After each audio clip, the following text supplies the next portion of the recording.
Kasumba Juma gubasalira ogw'okufa mu ggwanga lya Saudi Arabia omwaka oguwedde omwezi ogw'Ekkumi naye tanaba kuttibwa. Kati nno yasindise voice note singa alaajana ng'asaba buyambi. Voice note singa nagikuteerako wanene ogiwulire. Bwe kyogenda okunyambako kimu gwalaba vidiyo eno nkusaba osharinga vidiyo eno etuuke ku bantu abasobola okuyamba omwana ono. Kyogenda okola ogenda kikola otya? Kwata just eno vidiyo lemezaamu olugalo bot bagenda kuyitana abantu ba following ogende ng'obakoonamu okuva kwa sooka paka kwa semba be bantu nkaaga oba omaze okusharinga vidiyo. So kati voice note si eno giwulirize. Assalamu alaikum warahmatullahi wabarakatuh. Siri mte bana Uganda. Anyawo ne baseba. Kasobenti musiri bulungi mjeba rekodi mukwasaganya ku byomu.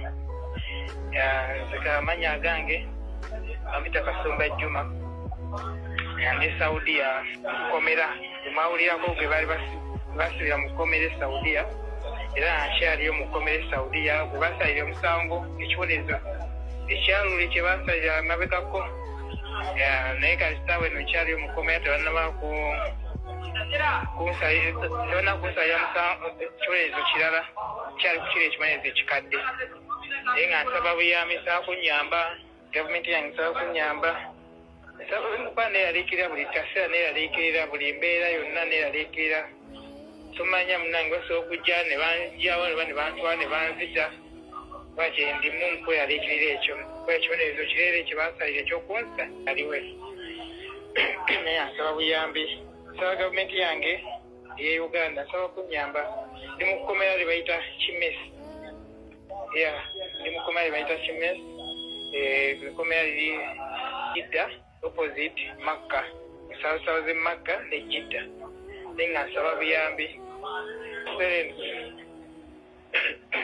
General Kaguta Museveni nsaba kunyamba nsaba banje banjeyo nsi yange nkolera abaana bange obwana bange obuto nabulekerani kwezi zikaliwo ndi muli nekkomera eddene ndi munauganda omu yekka bwati tewali munauganda mulala yenna nze zikalimu naye nsaba buyambi nampise ba social media mwenna nsaba mumutaase amanya nze Kasumba Juma mawulirako emabegakoko kubasanya ekibonezo kyokunza ekibonezo kyokunza kyebasalira mabegako naye ekibonezo tebanakijjawo kyaliko ekyo ekibonezo olunaku olukya lwembala simanyi oba enkeera baza okuntwala nebanzitira bwebityo ey'okutya buli kadde nsaba kuntaasa nsaba embasi samuntaase mama Fina bannange samunyambe nsaba buyambi bannange samuntaase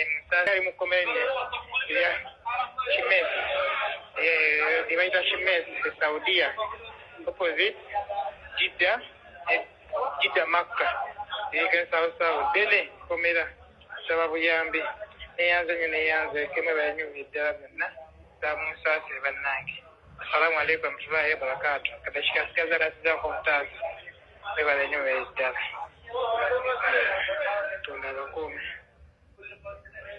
Neyanze kumkana angu Fatuma ali Dubai wewa lenyo wezdala byonna. Era nsabambi mtambuza ko video audio yo. Etuuke ku bantu ab'amaanyi buli muntu yenna gukikwatako so kuntazi fana nagwa mu mbeera gye sitategeera mbuzabuza okujja ne Saudia naye nange nali simanyi nsaba buyambi abantu aseera basaasire neyanze nsaba buli omu akwasaganyiza audio eno Katonda amutizeewo kyasinga okwagala ebala enyuma yeddala. Assalamu alaikum warahmatullahi wabarakatuh. Mukama yebaziwe gwandaba era mpuliriza nsaba ntambulize vidiyo yange eno teri kudda waka ekyo period tewali kudda waka period njagala message zonna ezafulumya olunaku lw'ejjo nga zitegeeza nti Uganda bali mu kutikka baana nga babazze waka zabadde nkyamu ddala si ntuufu. Ekizibu ekyo kyatuuse ku baganda baffe ba kampani ya Abdal Human Resource kampani emu yeyafunye obuzibu buno wammanga.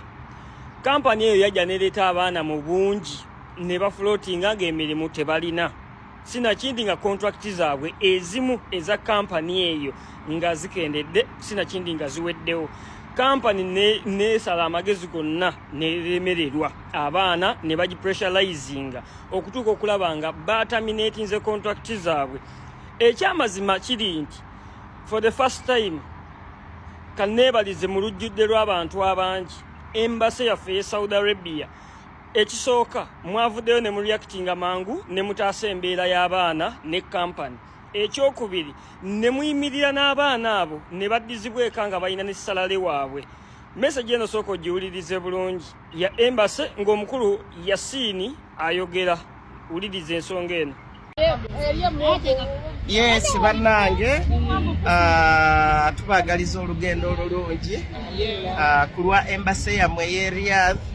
Tubeebaza okubeera cooperative naffe byonna ebibaddewo, ambassador abadde abifollowinga n'atuwa instructions ne tubeera ffenna okuva lwe mwatandika ekiro misana ku poliisi wonna. So buli kimu kati kiwedde, abaddayo eka muddeyo eka Mukama abateeremu omukisa, abanaakomawo okukola mukomewo mukole, naye mbakubiriza bwe muba mugenze eka bambi abadde okukola mubeereko yafuula ate temufuna embuto. Ate n'ekirala bambi mubeere safe era mubeere good Ugandans bannange.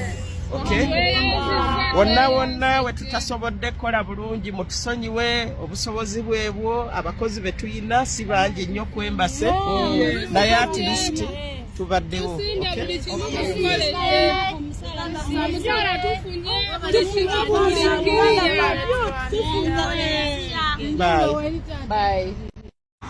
Okay, Mr. Yasini tweyanzizza nnyo, tweyanzeege olw'okuyimirira ne baganda baffe abo ne bafuna obwenkanya bwabwe ne baddizibwayo eka mirembe, abaagala okudda banadda nga Mukama ayagadde. Tweyanzizza nnyo, tweyanzeege okiriyalinze eya bulungi era kikoze bulungi ddala. Tweyanzizza nnyo, tusiimidde ddala omulimu ogwo. Kati nno wano wenjagala n'okusindikira obubaka nga mbuweereza gavumenti yaffe nti embassy eno emirimu gy'ekola mingi ate nga ba staff members batono. Tusaba ba staff members bongezebweko obungi okubeera nga emirimu gyeyongera okubeera nga gigonda oba nga gitambulira ddala bukwakku. Ekyokulala, resources embassy yaffe zeekozesa emmotoka ezimu nkadde. Emmotoka za embassy ebimu bikadde, ebimu byavunda, bye bakyanyigiriza okulaba nga batambula okugenda mu Saudi Arabia mu bitundu byonna okulaba nga bagaba obuyambi eri abo ababa babwetaaze.